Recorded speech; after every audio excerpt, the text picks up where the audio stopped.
సమాజం కోసం నేనెందుకు సేవ చేయాలి, దీన్ని ఇంకో రకంగా మాట్లాడితే నేను ఇతరుల కోసం ఎందుకు పనిచేయాలి అన్న కూడా ఒకటే అర్థం. అంటే సమాజం అంటే అదేదో ఎక్కడో ఉందని, నేను వేరుగా మరో చోట ఉన్నానని, ఆ వేరుగా ఉన్న సమాజానికి నేనెందుకు పనిచేయాలని ఇట్లాంటి అర్థం వస్తుంది పైపైన చూస్తే.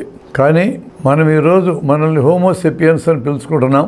మన పుట్టుక, ఈ హోమోసెపియన్స్ పుట్టుక ఆఫ్రికాలో మొదలైందనేది దాదాపు ఖరారైపోయిన విషయమే. అక్కడి నుంచి ప్రపంచమంతా గుంపులు గుంపులుగా వ్యాపించాం. ఏ ఒక్కరోజు కూడా హోమోసెపియన్స్ అని పిలువబడే మనం ఒక్కొక్క వ్యక్తిగా జీవించిన పరిస్థితే లేదు, గుంపులుగానే జీవించాం. ఒక్క మనిషి ఉంటే దాని సమాజం అనే మాట వాడం. ఒక్క మనిషికి ఇంకొక రుచి కలిసినా దాని సమాజ రూపం అంటాం.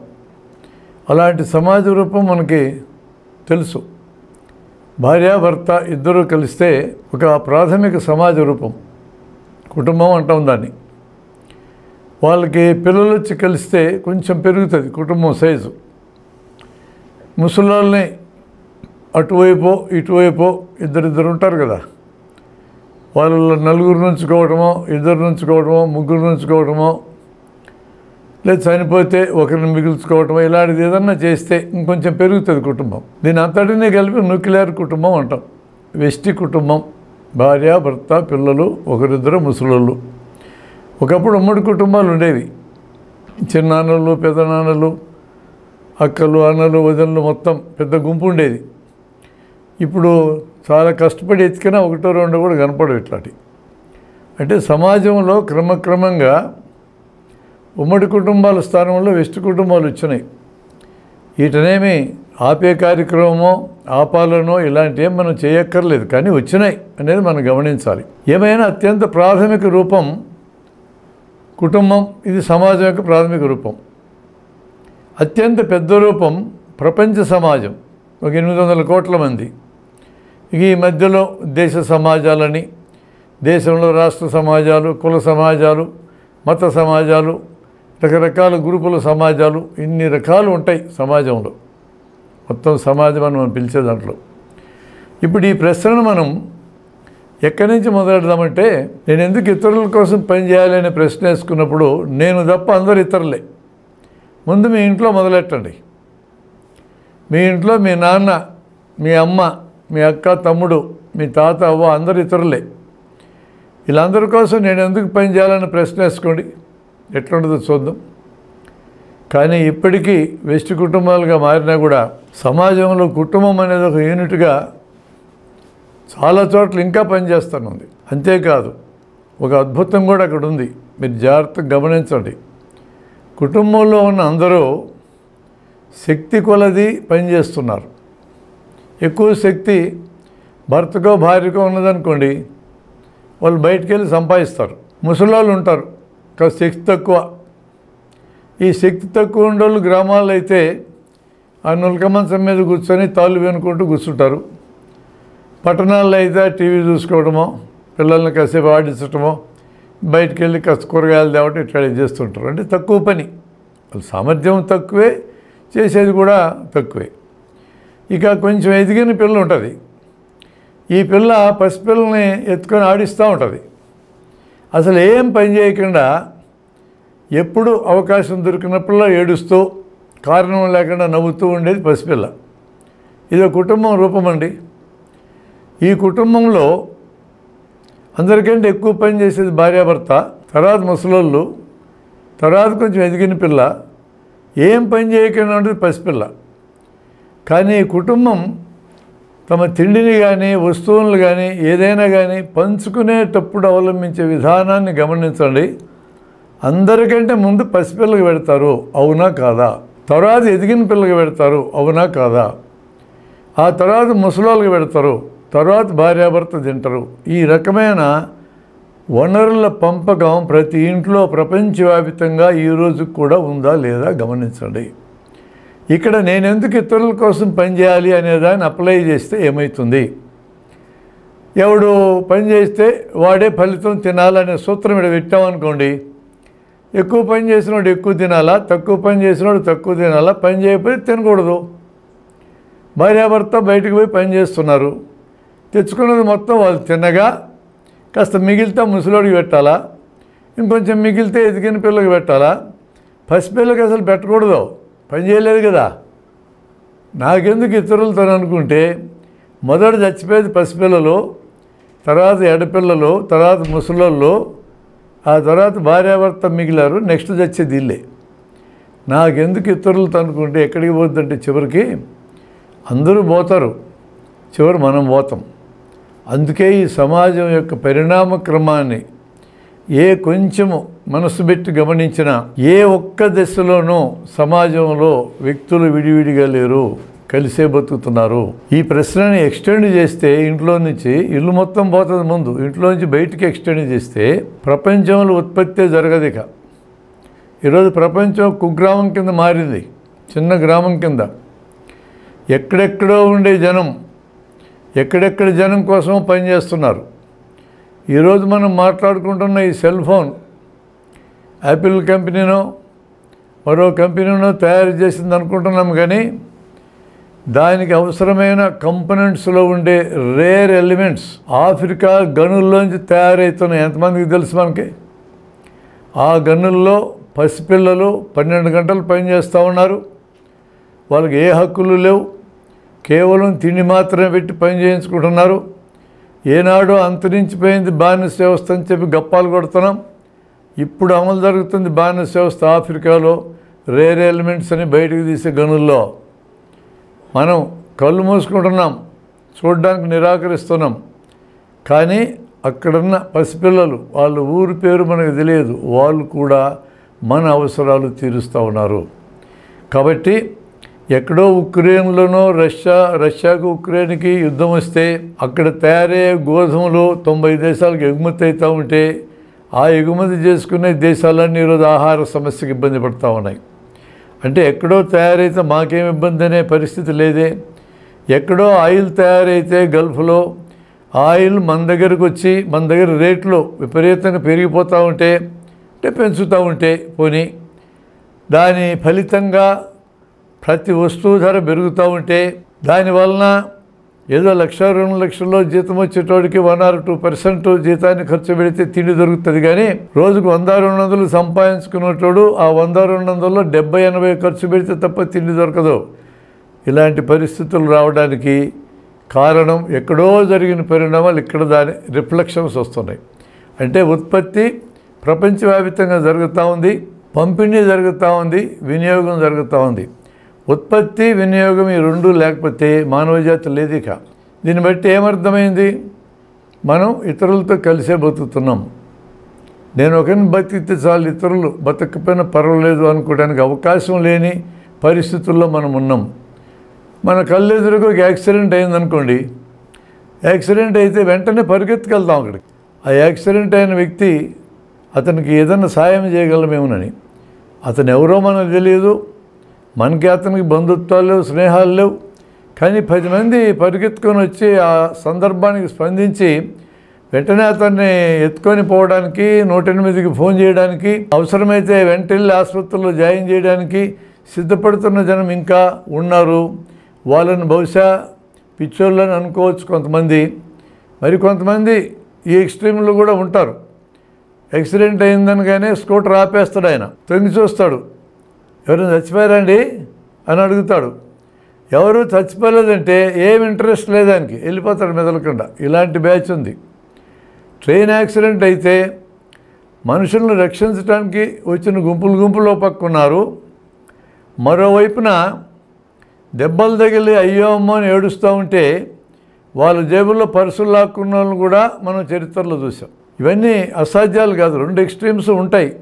కానీ ఈ ఎక్స్ట్రీమ్ని విస్మరించొద్దు, పనిచేసి సహాయపడే ఎక్స్ట్రీమ్ని విస్మరించొద్దు అని చెప్పటే మన ఉద్దేశం. యాక్సిడెంట్ అయ్యి కాలు దెబ్బ తగిలి కింద పడి ఉంటే ఒక మనిషి తన చేతిలో ఉన్న ఫోన్ ఇచ్చి 108కి ఫోన్ చేయండి సార్, మీరు సహాయపడకపోయినా పర్వాలేదు వాళ్ళు వస్తారనంటే ఫోన్ తీసుకొని మెదలకని వెళ్ళిపోయిన వాళ్ళు ఉన్నారు. ఎందుకు ఇలా జనం తయారవుతున్నారు అనేది కూడా మనం చూడాలి. మన బంధువులకో సొంత తల్లిదండ్రులకు హార్ట్ అటాక్ వస్తే ఇతరులకు ఏమన్నా అయితే నాకెందుకు అనుకుంటే మాత్రం వాళ్ళు హార్ట్ అటాక్ వస్తే మనం పట్టించుకోం, వాళ్ళు సవాలు రావాల్సిందే. రోగి బతుకుతాడో సస్తాడో రోగి డాక్టర్కి పట్టదు నాకెందుకు ఇదంతా అనుకుంటే. పిల్లవాళ్ళు చదువుకుంటున్నారా చదువుకోవట్లేదా, బడికి వస్తున్నారా రావడం లేదా, పరీక్షలు రాస్తున్నారా లేదా టీచర్లకు పట్టదు, ప్రభుత్వాలకు పట్టదు. ఏదో ఒక లెవెల్లో మనం ఎక్కడ ఈ ప్రశ్నను పరిశీలించినా నాకెందుకు ఎవడెట్లా పోతే నాకెందుకు అనే దగ్గర లేదు సమాజం. కానీ అదొక ఫిలాసఫీని పనిగట్టుకొని పెంచే కార్యక్రమం జరుగుతూ ఉందనేది నేను మీకు మనవి చేయాలి. ఇప్పటికే మనం ఈ తప్పుడు దారిలో ప్రయాణం మొదలుపెట్టినాం.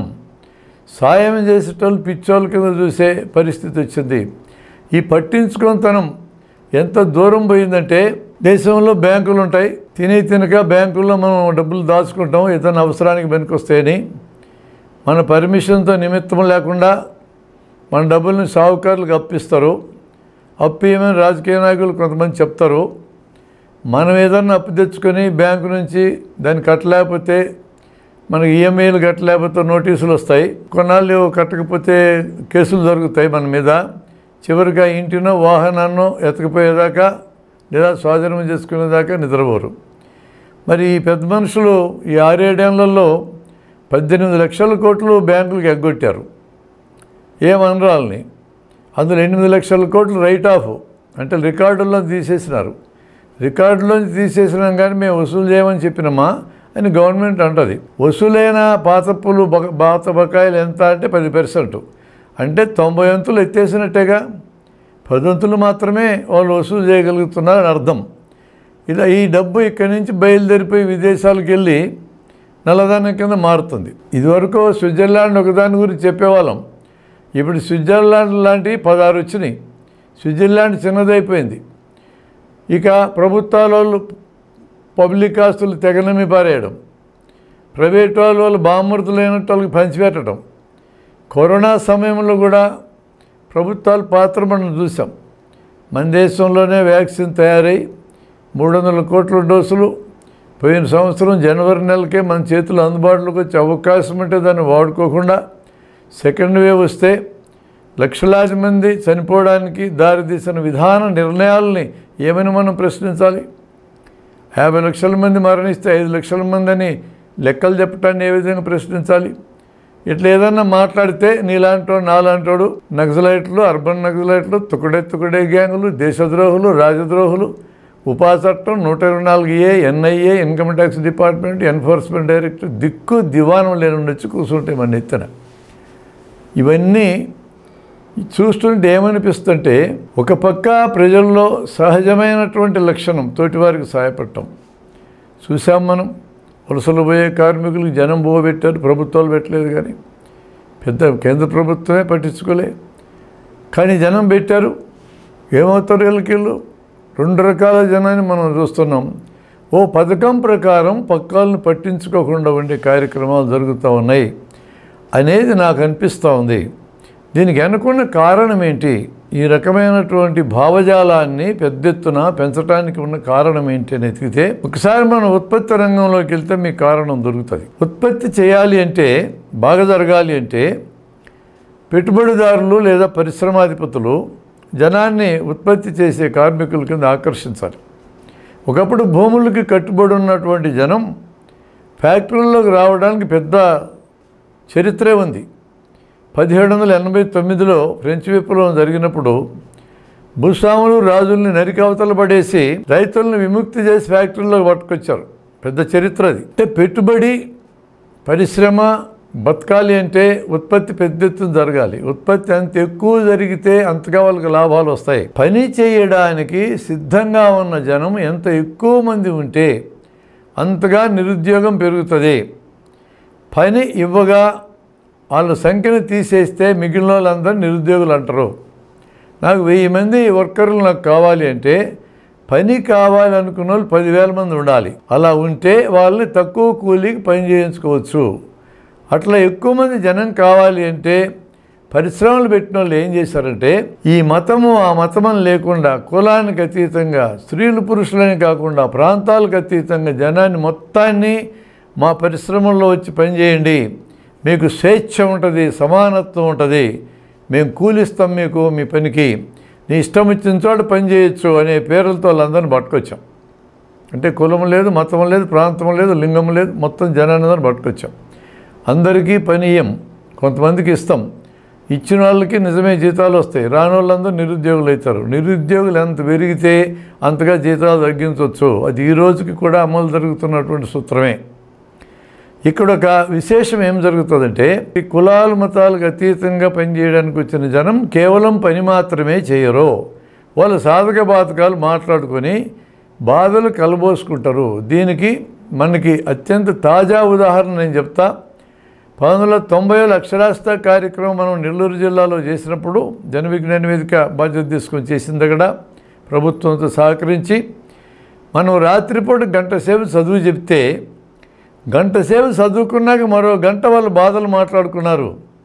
వాళ్ళు మాట్లాడుకున్న బాధలు అతి ముఖ్యమైన బాధ, మా మొగుళ్ళు తాగొచ్చి మమ్మల్ని కొడుతున్నారనే బాధ మాట్లాడుకున్నారు. దానికి పరిష్కారం కింద ఆ మహిళలే వాళ్ళంతలో ఎతికినటువంటి జవాబే సారా వ్యతిరేక పోరాటం. ఈ పోరాటాన్ని మనమే నడిపినాం. ఈ పోరాటం ఫలితంగా 400 గ్రామాల్లో సారా నిషేధం జరిగింది. తర్వాత ఎన్నికల్లో గెలిచిన రామారావు మొట్టమొదటి సంతకం సారా వ్యతిరేకం మీద సంతకం పెడతానన్నాడు. వాళ్ళ సంతకం పెట్టాడు కూడా. అంటే అత్యంత తాజా ఉదాహరణ చెప్తున్నాం. జనం పనిచేసే దగ్గర పని మాత్రమే చేయరు, సాధక బాధకాలు మాట్లాడుకుంటారు. ఆ విధంగా వాళ్ళ మధ్య యూనిటీ వస్తుంది. రెండోది, వినియోగం దగ్గరికి వచ్చాక, వస్తువులు తయారైనవి వినియోగం దగ్గరికి వచ్చాక అక్కడ విడివిడిగానే వాడుకుంటారు, అక్కడ కలిసి వాడుకోరు. వినియోగం దగ్గర ప్రజలు కలవరు, ఎవరి పాటుకోళ్ళు వాడుకుంటూ ఉంటారు. అక్కడ పరిశ్రమాధిపతులకు ఇబ్బంది లేదు. కానీ ఉత్పత్తి దగ్గర ఇబ్బంది వచ్చింది వాళ్ళకి. వీళ్ళందరినీ కలపక తప్పదు. ఉత్పత్తి జరగాలంటే కలిపితే సాధక బాధకాలు మాట్లాడుకుంటున్నారు. మాట్లాడుకున్న వాళ్ళు యునైట్ అవుతున్నారు. యునైట్ అవుతున్న వాళ్ళు మన బాధలకు మూల కారణం ఏంది, ఈ పెట్టుబడి పెట్టిన వాళ్ళే అని అనుకుంటున్నారు. వాళ్ళ మీద అక్కడ తిరగబడుతున్నారు. పెద్ద ప్రాబ్లం వాళ్ళకి వచ్చింది. దీన్ని ఎట్లా చేయాలనుకున్నప్పుడు వాళ్ళు జనాన్ని తిరిగి విడగొట్టడం మొదలెట్టినారు. కులం పేరుతో విడగొట్టినారు, మతం పేరుతో విడగొట్టినారు, ప్రాంతం పేరుతో విడగొట్టినారు, ప్రతి పేరుతో విడగొట్టడం మొదలెట్టారు. అయితే చాలా జాగ్రత్తగా తాము విడగొట్టడం అనేది వస్తువుల వినియోగం మీద రిఫ్లెక్ట్ కాకుండా ఉండేటట్టుగా విడగొట్టడం అనేది నేర్చుకున్నారు. అంటే ఒక రకంగా పెద్ద విద్య. మరి ఒక చోట కలిపితే అన్ని చోట్ల కలుస్తారు, ఒక చోట విడగొడితే అన్ని చోట్లుగా విడిపోవడం జరుగుతుంది. అది ప్రమాదం కదా అలా విడిపోవడం అనేది. అలా విడిపోతే వస్తూత్పత్తి జరగదు, తర్వాత వస్తువుల వినియోగం జరగదు. ఇది డేంజర్ కదా. అది బ్యాలెన్స్ చేయడానికే చాలా తిప్పలు పడుతూ ఉన్నారు. ఇక్కడ జరిగినటువంటిది ఏంటంటే, ఎక్కడికక్కడే నీవు బాగుపడు చాలు, నువ్వు సంపాదించుకో చాలు, నువ్వు బాగా కష్టపడితే పెద్దోడు అవుతావు, నువ్వు ఒక్కడు చదువుకో గొప్పోడు అవుతావు, ఇలాంటివన్నీ నేర్పించే ఒక భావజాల రూపం అనేది వచ్చింది. ఈ రూపాన్ని మనం ఈజీగా చూడగలిగేది వ్యక్తిత్వ వికాస తరగతులు అనే పేరుతో పుంఖానుపుంఖంగా జనం తయారై వాటన్నిటికీ జనాన్ని ఆకర్షించి ఫీజు పెట్టి పాఠాలు చెప్పడం మొదలెట్టారు. అందరికీ తెలిసేది. ఈ వ్యక్తిత్వ వికాస నిపుణులందరూ చేసే పని ఏంటంటే, ఎవరితోన్నా నీకెందుకు, నువ్వు సంపాదించుకో చాలు, నువ్వు బాగుపడు చాలు, పక్కని పట్టించుకోవద్దు, నువ్వు ఎదగడమే ఇంపార్టెంట్. ఇట్లాంటి దాన్ని రాజకీయాల్లో ప్రమోట్ చేసిన పెద్ద మనిషి ఇటలీలో ఉన్నాడు, మ్యాకియావెల్లి అని ఈయన పేరు. నువ్వు ఏమన్నా చేయి, గెలవడం ముఖ్యం. ఎవరినన్నా తొక్కాయి, నువ్వు ఏ పార్టీని తొక్కేస్తావు, నీ పార్టీలో ఎవరిని తొక్కేస్తావు, ఇదంతా అనవసరం, నువ్వు ఎదగడమే కావాలి అనేది ఆయన నేర్పించాడు. అంటే ఈ వ్యవస్థలో భాగం కిందనే పక్వాన్ని పట్టించుకోవద్దు, నువ్వు బాగుపడు చాలనేది నేర్పించే కార్యక్రమం జరుగుతూ ఉంది. ఇది వాళ్ళ అవసరం కోసం మొదలుపెట్టారు. జనాన్ని విడదీయాలి, ఆ అవసరం కోసం నేర్పించారు. దీంట్లో భాగమే ఒక్క వ్యక్తికి క్లాసులో నెంబర్ 1గా వస్తే ఆయన కీర్తిస్తాం, వాడికి ప్రైజులు ఇస్తాం, గోల్డ్ మెడల్ ఇస్తాం, మిగతా వాళ్ళందరినీ పట్టించుకోం. ఆటల్లో ఒక్కరు గోల్డ్ మెడల్ సంపాదిస్తే వాళ్ళని హైలైట్ చేసి పేపర్ నిండా రాస్తాం, మిగతా ఎవరిని పట్టించుకోం. మిగతా ఆటగాళ్ళను మనం ప్రోత్సహించం, ఆట స్థలాలు ఉండవు అయినా మనం పట్టించుకోం. అంటే మనకు మోడల్స్ కావాలి, నెంబర్ 1లు కావాలి, మీరు అందరూ నెంబర్ 1లు అవుతారు కావాలంటే అని చెప్తారు. అట్లా చెప్పే కదండి ఈ కార్పొరేట్ ఇంటర్మీడియట్ కాలేజీల్లో లక్షల మంది పిల్లల్ని చేర్పించారు. మీ అందరికీ మెడికల్ కాలేజీలో సీట్లు వస్తాయి, మీ అందరికీ ఇంజనీరింగ్ కాలేజీలో సీట్లు వస్తాయని చెప్పే కదా పట్టుకెళ్ళారు. ఎంతమందికి వస్తాయండి? నేను ఒకసారి స్వరాజ్యలక్ష్మి గారితో నెల్లూరు జిల్లాలో ఒక ఐఐటి కోచింగ్ ఇచ్చే ఒక సెంటర్కి వెళ్ళా. అక్కడ ఒక అమ్మాయి విపరీతమైన టెన్షన్తో చదవలేకపోతుంటే అమ్మాయి కౌన్సిలింగ్ కూడా ఇచ్చాం. మన స్వరాజ్యలక్ష్మి గారి బంధువు అమ్మాయి. 1000 మంది పిల్లలు ఉన్నారు. వీళ్ళందరూ ఐఐటికి తయారు చేయడానికి పట్టుకొచ్చారట. ఆ ప్రిన్సిపాల్ ఎదురుగానే పిల్లలు నేను అడిగా, మీరు ఎంతమందికి ఐఐటి సీట్లు వస్తాయి అనుకుంటున్నారని అడిగా. పిల్లలు ముక్తకంఠం అన్నారు, 50 మందికో 100 మందికో వస్తాయి సార్ అని. మరి మీరందరూ ఎందుకు చేరినట్టు రానే? మా అమ్మ నాయన వాళ్ళు పంపించినారు సార్ మమ్మల్ని ఇక్కడికి, 1 లక్ష రూపాయలు డబ్బులు కట్టి మీకు అందరికి ఐఐటి వస్తుంది పోండిరా అని చెప్పి పంపించినారు అన్నారు. ఆ 50 మంది 100 మంది గురించి నేను మాట్లాడను, కానీ మీ 950 మంది గురించి మాట్లాడుతానని వాళ్ళతోనే మాట్లాడా. నేను మరోసారి మన సుఖదేవు నాయకత్వాన హైదరాబాదులో ఒక చోట ఒక కార్పొరేట్ కాలేజీకి వెళ్ళాం మోటివేషన్ లెక్చర్ ఇద్దామని. వాళ్ళు నన్ను ఏమడిగారు తెలుసా అండి? ఎంత డేంజర్ మాట అడిగారు. పిల్లలు 2 గ్రూపులు ఉన్నారండి ఇక్కడ. షార్ప్గా ఉండే పిల్లలు గ్రూపు, వెనకబడ్డ పిల్లలు గ్రూపు. వీళ్ళలో ఏ గ్రూపుకి మీరు చెప్తారు అని అడిగారు. వాళ్ళ ఉద్దేశం వెనకబడ్డ పిల్లలకి చెప్పని, షార్ప్ పిల్లలకి నేను చెప్పే మోటివేషన్ క్లాస్ కూడా దండగానే వాళ్ళ ఉద్దేశం. ఎందుకంటే ఆ టైం కూడా వేస్ట్ అవుతుంది, 1-2 మార్కులు తగ్గుతాయని. నేను స్పష్టంగా చెప్పాను, నేను సుఖదేవ్ గారు ఇద్దరం అందరినీ కలిపి మీటింగ్ పెడితే పెట్టండి, లేకపోతే వెళ్ళిపోతాం మేమన్నాం.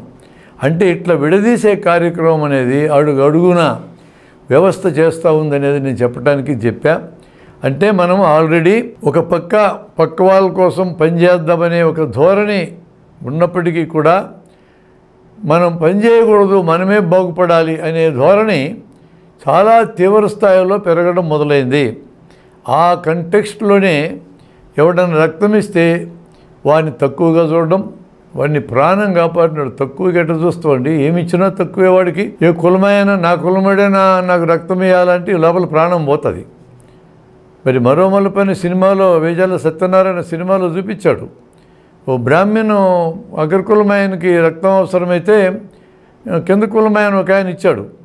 ఇచ్చిన తర్వాత గగ్గోలు పెట్టినాడు, వాడు రక్తం నాకు ఇస్తే ఎట్లా నేను మయలబడ్డానని. నీ బొందపడ్డావు మయలా, నీ తలకాయ నువ్వు బతికినావు ముందు సావకుండా. అందువలన రక్తం అనేది కానీ శరీర నిర్మాణం కానీ శరీర ధర్మాలు కానీ కలిసి ఉండడం గురించి మాట్లాడితే తప్ప విడిపోవడం గురించి మాట్లాడు. గుండె ఊపిరితిత్తులు, ఈ రెంటికి మెదడు, వీటికి పేగులు, ఇవన్నీ ఒకదానితో కలిసి పనిచేస్తాయి. ప్రకృతిలోనే ఈ రకంగా ఆంగిక కలయిక ఉంది, కలిసిమెలిసే ఉంటాయి, ఒకదాని మీద ఆధారపడి ఉంటాయి. మనుషులు కూడా జంతువుల మీద ఆధారపడతారు, ప్రకృతిలో ఉండే వనరుల మీద ఆధారపడతారు. మనుషులు కూడా ఒకరి మీద ఒకరు ఆధారపడతారు. ఇది ప్రకృతి నియమం, యూనివర్సల్ నియమం, సార్వత్రిక నియమం. అంటే ఎవరికైనా ఎప్పుడైనా ఎక్కడైనా వర్తించే నియమం. ఈ నియమం గురించే మనం ఇప్పుడు మాట్లాడుతున్నాం. మనకు ఉన్న ఈ ఆలోచన ఎంత ప్రమాదకరమో చెప్పడానికి ఈ నియమాన్ని మీ మొదట ప్రతిపాదిస్తున్నాం. కానీ ఇంట్లో తయారవుతున్న మరో ప్రమాదం కూడా మీరు చూడండి. మేము చాలా కష్టపడి ఎదిగినామండి, మా పిల్లలకి ఏ కష్టం ఉండకూడదు.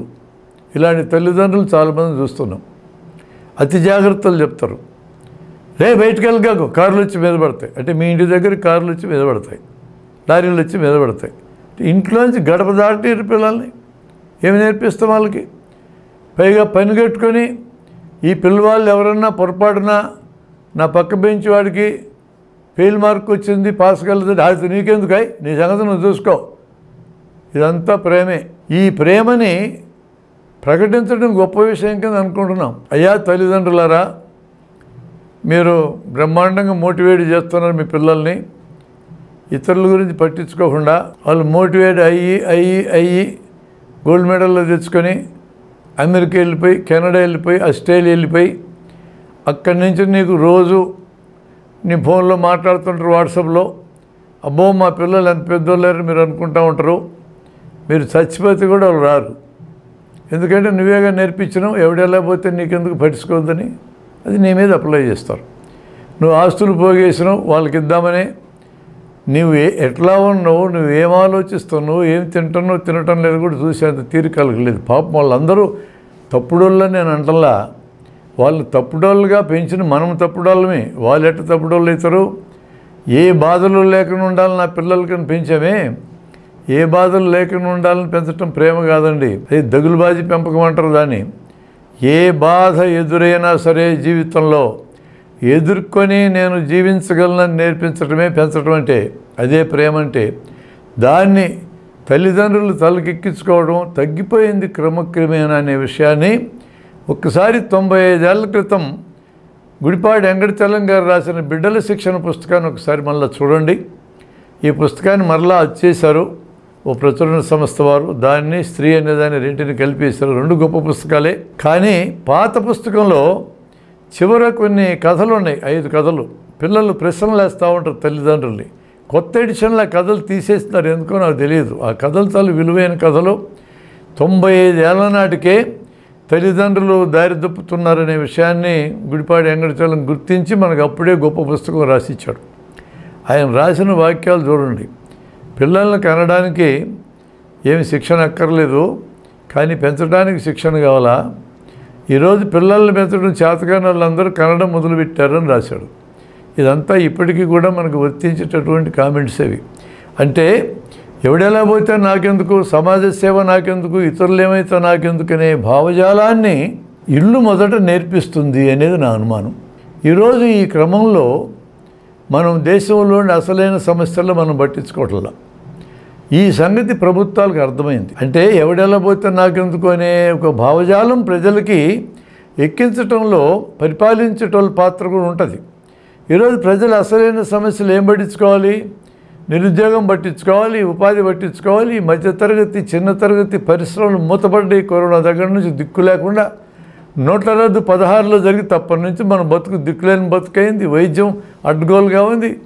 డీజిల్ రేట్లు ఇష్టం వచ్చినట్టు పెరుగుతున్నాయి. 100 అయితేనే విచిత్రం అనుకోను, 120 పోయింది. అది ఎంతకు పోద్దో తెలియదు. వీటిని జనం పట్టించుకోకుండా ఉండాలి అంటే జనం ఎక్కడ ఉండాలి? పక్కాలను పట్టించుకోకుండా ఉండాలి.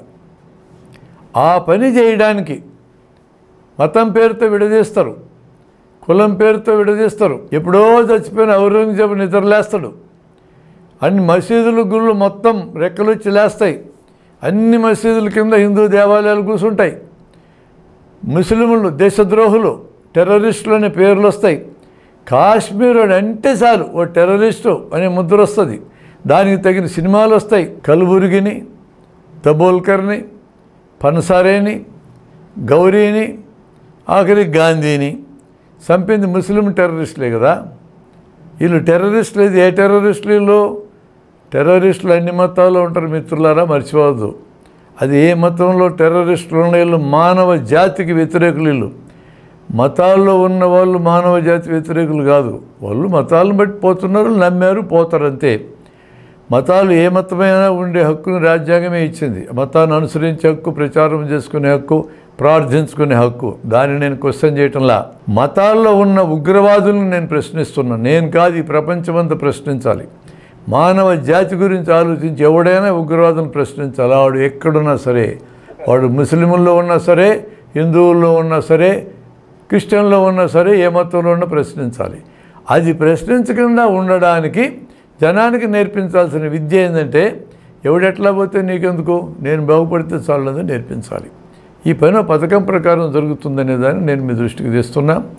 కానీ ఒక తాత్విక పునాది మీ ముందు నేను పరిచయం చేస్తా చూడండి. మనిషికి సక్సెస్ కావాలి, వ్యక్తిగతమైన సక్సెస్ కావాలి, సామాజికంగా సక్సెస్ కూడా కావాలి. సక్సెస్ అంటే విజయం. నువ్వు ఏ లక్ష్యాన్ని పెట్టుకొని బయలుదేరినవో అది సాధించటమే విజయం. అంటే వ్యక్తిగతమైన విజయం కావాలంటే మనిషికి ప్రొయాక్టివ్ బిహేవియర్ ఉండాలి, పాజిటివ్ బిహేవియర్ ఉండాలి. మన పనులకు మనమే బాధ్యులమే. ఆ బాధ్యత తీసుకునే నేచర్ జనానికి రావాలి. లక్ష్యాలు స్పష్టం చేసుకొని ముందుకెళ్ళాలి. ప్రవర్తనలో పాజిటివ్ దృక్పథం ఉండాలి. టైంకి సంబంధించిన స్పృహ కూడా ఉండాలి. మన టైం మన చేతుల్లో ఉంటుంది. ఎంతసేపున్న ఇతరుల గురించి ఆలోచించడం కాకుండా కాసేపు మన గురించి కూడా ఆలోచించాలి. ఇది సహజమైన విషయం. ఎందుకంటే పుట్టుకతోనే మనిషికి స్వార్థం అనేది వస్తుంది. ఆ స్వార్థం లేకపోతే మనిషి చచ్చిపోతాడు. పసిపిల్లలను భుజాన్ని వేసుకొని మీరు చూడండి, సపరిస్తూ ఉంటుంది ఆ పసిబిడ్డ. ఎవడన్నా ఏదైనా తింటూ ఉంటే వాళ్ళ పెదాలు కదిలితే వీళ్ళ పెదాలు కదులుతూ ఉంటాయి. వాళ్ళు తింటున్న దాని వైపు పెట్టి చేతులు చాపుతారు, వాటిని అందుకుందామని ఇట్లా. అంటే సహజంగా వచ్చే గుణం అది. ఈ గుణం సహజాతం అన్న తర్వాత దాన్ని నువ్వు ప్రశ్నించి ప్రయోజనం లేదు. అది లేకపోతే చచ్చిపోతావు నువ్వు. అదే సమయంలో మానవ జాతి అద్భుతంగా గుర్తించిన విషయం, తన గురించి తను ఆలోచించగలిగిన ఈ జాతి గుర్తించిన విషయం, నా స్వార్థం నెరవేరాలి అంటే పక్కవాడి స్వార్థం కూడా నెరవేరాలి అనేది గుర్తించినాక అక్కడి నుంచి సామాజిక విజయం అనేది రంగంలోకి వస్తుంది. ఇందులో ముఖ్యమైన సూత్రం నీకు గెలుపు నాకు గెలుపు, నా ఒక్కడికే గెలుపు, నాకు గెలుపు నీకు నష్టం, నాకు నష్టం నీకు గెలుపు, ఇవి కాదు. నాకు గెలుపు నీకు నష్టం అంటే, నాకు మేలు నీకు నష్టం అంటే, ఉదాహరణకి మా ఆసుపత్రిలో డాక్టర్ని నేను చేర్చుకున్నా వైద్యం నేర్పిస్తానని. వైద్యం నేర్చుకుంటే అతనికి గెలుపు, అతనికి ఉపయోగం. నాకు నైట్ డ్యూటీలు పగల డ్యూటీలు చేసి పెడితే నాకు గెలుపు, నాకు మేలు. దీనికి ఫలితంగా నేను కొంత ఆందోళన ఇస్తానని చెప్పా. ఇది మా ఇద్దరి మధ్య అంగీకారం. ఈ అంగీకారంతో స్టార్ట్ అయింది. ఇప్పుడు నాకేమో డ్యూటీ చేసి పెట్టాడు, ఆయనకి వర్క్ నేను నేర్పించను, జీతమేను. ఇప్పుడు ఏమంటారు దీన్ని? నాకు విన్ను, అతనికి లూజు. అతను జీతం తీసుకుంటాడు, అతనికి నేర్పిస్తున్నా నైట్ డ్యూటీలు అంటే ఎగ్గొడతాడు. ఇప్పుడు దీన్ని ఏమంటారు? నాకు లాసు, ఆయనకి మేలు. ఇదంతా గమనించినాక, నాకు నష్టం చేస్తున్నానని తెలిసినాక, నాకు నష్టాన్ని నేను సరిదిద్దుకోకుండా ఆడికి నేర్పించడం మానేస్తా. ఇప్పుడు ఆడికి నష్టం, నాకు నష్టం. అంటే నాకు నష్టము నీకు లాభం, నాకు లాభం నీకు నష్టం అనే చివరికి ఇద్దరికి నష్టం కింద మారుతాయి అనేది మనిషి గుర్తించాడు. అలా గుర్తించిన తర్వాత విన్ అండ్ విన్ అనే దగ్గరకు వచ్చాడు. చాలా అద్భుతమైన సామాజిక ఆవిష్కరణ ఇది. నీకు మేలు, నాకు మేలు. కొన్ని కోట్లాది ట్రాన్సాక్షన్స్ ఎవ్రీడే ప్రపంచంలో జరుగుతాయి. కోట్లు జరుగుతాయి. ఈ కోట్లు ట్రాన్సాక్షన్స్లో దాదాపు 99.99 ట్రాన్సాక్షన్స్ జరిగే పనులు విన్ అండ్ విన్ బేస్తోనే జరుగుతాయి, పరస్పర ప్రయోజనంతోనే జరుగుతాయి. ఒక 6 లక్షల జనాభా ఉన్న కర్నూలు సిటీలో దాదాపు 6 కోట్ల ట్రాన్సాక్షన్స్ ఒక రోజు జరుగుతాయి. విన్ అండ్ లూజ్ లేదా lose and win, lose and lose అనే ఈ రకమైన నష్టం కలిగించే ట్రాన్సాక్షన్స్ పట్టుమని 100-200 కూడా ఉండవు రోజు మొత్తంలో. అంటే దీని అర్థం ఏంటి? అసలు మానవ జాతి విన్ అండ్ విన్కి ట్యూన్ అయి ఉంది. విన్ అండ్ లూజ్కి, లూజ్ అండ్ విన్కి, లూజ్ అండ్ లూజ్కి ట్యూన్ అయ్యి లేదు. Major tuning win and win అనేది మనం అర్థం చేసుకోవాలి. కానీ ఇప్పుడు కొత్త పద్ధతి నేర్పిస్తున్నది ఏంటంటే విన్ ఓన్లీ, నేను గెలవడమే, ఎవడేమన్నా కానీ నేను బాగుపడితే చాలు అనేది నేర్పిస్తున్నారు. అత్యంత ప్రమాదకరమైన సామాజిక ధోరణిని ఈరోజు నేర్పిస్తూ ఉన్నాయి. కుటుంబాలు నేర్పిస్తున్నాయి, విద్యాలయాలు నేర్పిస్తున్నాయి, సమాజం నేర్పిస్తూ ఉంది. దుర్మార్గంగా వ్యక్తిత్వ వికాస నిపుణులు కూడా నేర్పిస్తూ ఉన్నారు. దీన్ని బట్టి మనం స్పష్టంగా అర్థం చేసుకోవాల్సింది, నీ పబ్లిక్ విజయం అది మనకు కిక్ ఇస్తుంది, మనకు గుర్తింపు ఇస్తుంది, మనకు ఆనందాన్ని ఇస్తుంది. ఆ విజయంలో ఈ విన్ అండ్ వినే సూత్రమే కాకుండా సహానుభూతి కూడా పనిచేస్తుంది. అంటే ఇతరులు ఏమైతే నాకెందుకు గది సహానుభూతి అంటే వాళ్ళ సమస్యలతోనూ తాదాత్మ్యం చెందడమే ఎంపతి అంటారు దీన్ని. అయ్యో నీకు దెబ్బ తగిలిందా అంటే సింపతి అంటారు. నీకు దెబ్బ తగిలింది, నీకోసం నేనేం చేయగలను అనేది సహానుభూతి అంటారు. అలాంటి ఈ పద్ధతులు కూడా చెప్పే వ్యక్తిత్వ వికాస పుస్తకాలు లేవని కాదు, ఉన్నాయి. కానీ వాటికంటే పక్కాలను పట్టించుకోకుండా నువ్వు ఎదుగు చాలని నేర్పించేవి ఎక్కువని. ఇప్పుడు ఒకసారి నేను అంటే ఏందో చూద్దాం, దాంట్లోంచి మేమంటే ఏంది, మనమంటే ఏందని చూద్దాం. నేను అంటే నా శరీరం, నా శరీర ధర్మాలు, నా మెదడు యొక్క ధర్మాలు అంటే మనస్సు. నేను నా మనస్సు అంతా కలిస్తే నేను అనేది చరిత్రలో ఎప్పుడూ సింగిల్గా లేదు.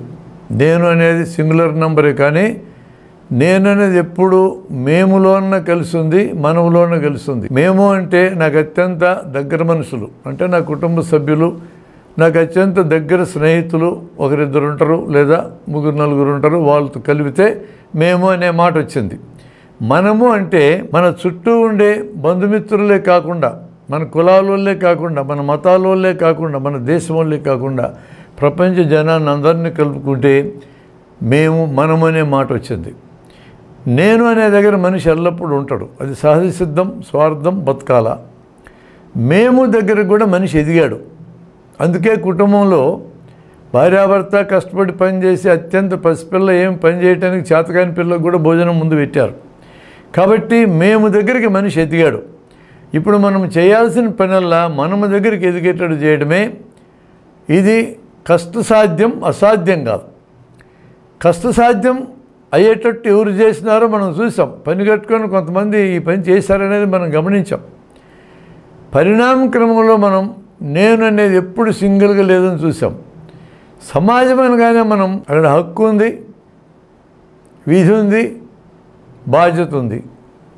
భార్యాభర్త చిన్న సమాజాన్ని చూద్దాం. భర్తకు కొన్ని హక్కులు ఉంటాయి, భార్యకు కూడా కొన్ని హక్కులు ఉంటాయి. భర్తకు కొన్ని విధులు ఉంటాయి, భార్యకు కొన్ని విధులు ఉంటాయి. భర్త యొక్క హక్కు భార్య యొక్క విధిగా మారుతుంది, ఈయన విధి ఆమెకు హక్కుగా మారుతుంది. పరస్పర ఆధారితాలు ఇవి. హక్కు అంటే నాకు రావాల్సింది, విధి అంటే నేను నీకు చేయాల్సింది. ఇవి రెండు ఉంటేనే అక్కడ ఒప్పందం ఉంటుంది. అది రిటర్న్ ఆర్ అన్రిటర్న్ ఆ ఒప్పందం ఉంటుంది. బాధ్యత అనేది డిఫరెంట్ పదం, రెస్పాన్సిబిలిటీ అంటారు. బాధ్యతయుతమైన ప్రవర్తన, బాధ్యతయుతమైన ఆలోచన, బాధ్యతయుతమైన మాటలు, 3 చోట్ల వాడతాం ఈ మాటని. బాధ్యత అనేది చాలా విలువైన పదం. నీ హక్కు నీకు తెలిసి ఉండాలి, నీ విధి నీకు తెలిసి ఉండాలి. నీ హక్కుకు మించి నీకు కావాలని నీ మనసులో కోరుకోకపోతే బాధ్యతయుతమైన ఆలోచన కలిగినోడు అంటాం. దాన్ని నువ్వు అడగకుండా ఉంటే బాధ్యతయుతమైన మాట అంటాం. దానికోసం నువ్వు ప్రయత్నం చేయకుండా ఉంటే బాధ్యతయుతమైన ప్రవర్తన అంటాం. బాధ్యత అనే మాట 3 చోట్ల ఆడతాం. మనసు దగ్గర, మాట దగ్గర, పని దగ్గర 3 చోట్ల ఆడతాం. హక్కుని మించి కోరుకోకూడదు, తీసుకోకూడదు. విధిని తగ్గించి చేయడానికి పూనుకోకూడదు. దీన్నే బాధ్యతయుతమైన ప్రవర్తన అంటాం. కానీ ఈరోజు ఈ తప్పుడు భావజాలం మనం నేర్పించిన కారణంగా, ఏ తప్పుడు భావజాలం, ఎవడెట్లా పోతే నాకెందుకు, ఇతరుల కోసం నేను ఎందుకు పనిచేయాలా అని అనుకున్నందువలన హక్కులైతే ఎక్కువ లాక్కోవాలా, విధులైతే ఎగ్గొట్టాలా అనేది నేర్పించాం. అన్ని చోట్ల నేర్పించినాం, పని కట్టుకొని నేర్పిస్తా ఉన్నాం. ఇది ఎంత ప్రమాదకరమైనది అర్థం కావటంలా. విధి నిర్వర్తించని వారికి హక్కులు ఉండవో ప్రాథమికమైన విషయం ఇది.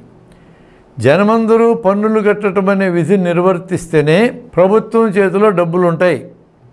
ప్రభుత్వం చేతిలో డబ్బులు ఉంటేనే వీటిని రోడ్లు వేయడానికి, ఆసుపత్రులు కట్టడానికి, జీతాలు ఇవ్వడానికి వాడగలవు.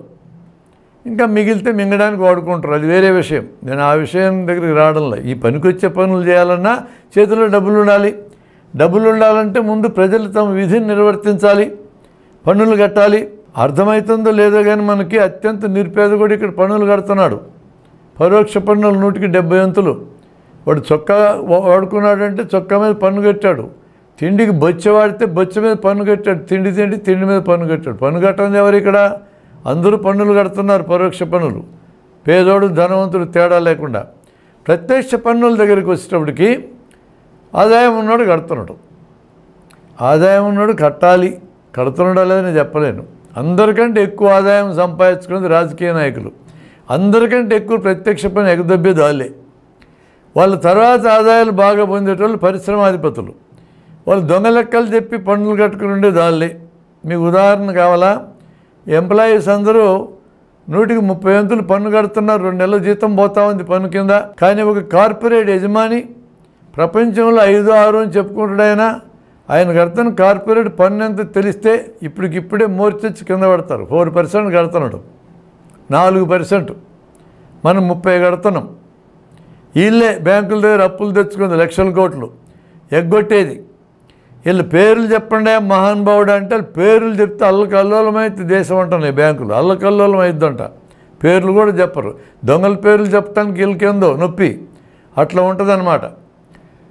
ఇప్పుడు ఈ జనాన్ని కల్పించే అంశాలు మనం ఇంకొకసారి చూద్దాం. ఉత్పత్తి మనుషులను కలుపుతుంది. పంపకము, ఎవరైతే పంపకం మీద పెత్తనం చేస్తాడో, ఎవరికి ఎంత పంపకం జరగాలో వాళ్ళు నిర్ణయిస్తున్నారు. ఈరోజు ప్రపంచంలో ఉన్న ఉత్పత్తి మానవ జాతి సమిష్టిగా సంపాదించుకున్న సైన్స్ అండ్ టెక్నాలజీ ఆకలి లేకుండా చేయగలదు.